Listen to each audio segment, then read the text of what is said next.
If there be nothing new but that which is hath been before, how are our brains beguiled, which, labouring to invention, bear amiss the second burthen of a former child?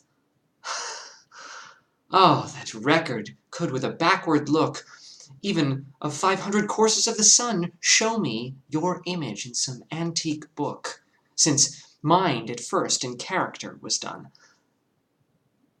that I might see what the old world could say to this composed wonder of your frame, whether we are mended, or where better they, or whether revolution be the same. Oh, sure I am. The wits of former days to subjects worse have given admiring praise.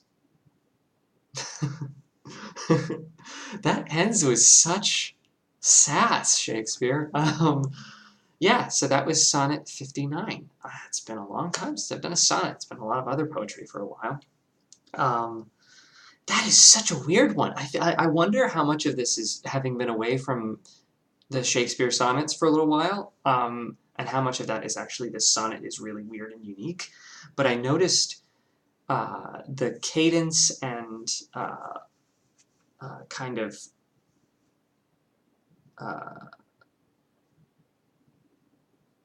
repetitive, strange sounds was very much new for me in a sonnet.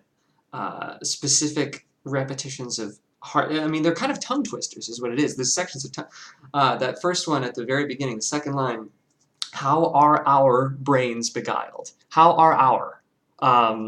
Is such a mouthful, but such a satisfyingly, when you slow it down, it becomes very satisfying to say.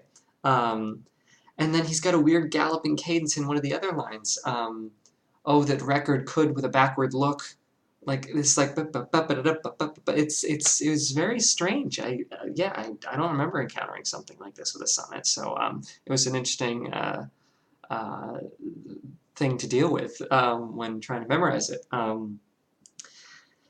And it's funny because it kind of connects back to it wasn't the Yeats from last week, but it was the main focus of that three-parter, Circus Animals Desertion, that dealt with the conundrum of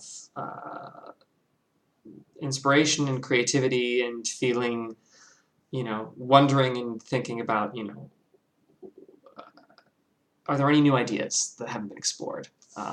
Either centered around an individual, is there more to mine from an individual's brain, or me as an individual creator, am I introducing anything of value into the world that hasn't been thought of or done by someone else? That's an interesting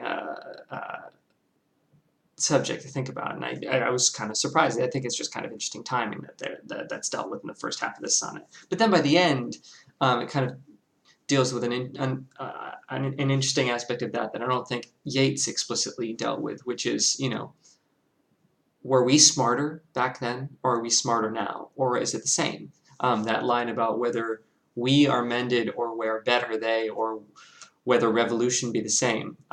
The idea that, is then I'm reminded of a line from Waiting for Godot by Samuel Beckett. The tears of the world are a constant quantity, or something to that effect. It can be said that the population has increased. It's like that's all you can kind of say, is that there's more people, but the statistical distribution of intelligence and happiness and sadness is unchanged. Is a very interesting thing to think about. And yeah, so this was a fun one. I enjoyed the kind of mix of the thought-provoking philosophy in it, but also the just word sandwich, the syllable and pronunciation tongue twister of a sonnet. So yeah, that was Sonnet 59. I think I'm gonna keep doing some more sonnets. I was considering doing finishing off the histories and doing something from Richard III. I think I'm going to wait until the end of October for that, do a few more sonnets, and then yeah, I think 2 more. Holy crap! Yeah, it's only a few months left in the year, so I think I'm going to try to do something from Love's Labour's Lost in November, and then close out the year with something from Romeo and Juliet, which is one of my favorite Shakespeare's. So, yeah, that was Sonnet 59. Thank you very much for watching. Have a great Sunday.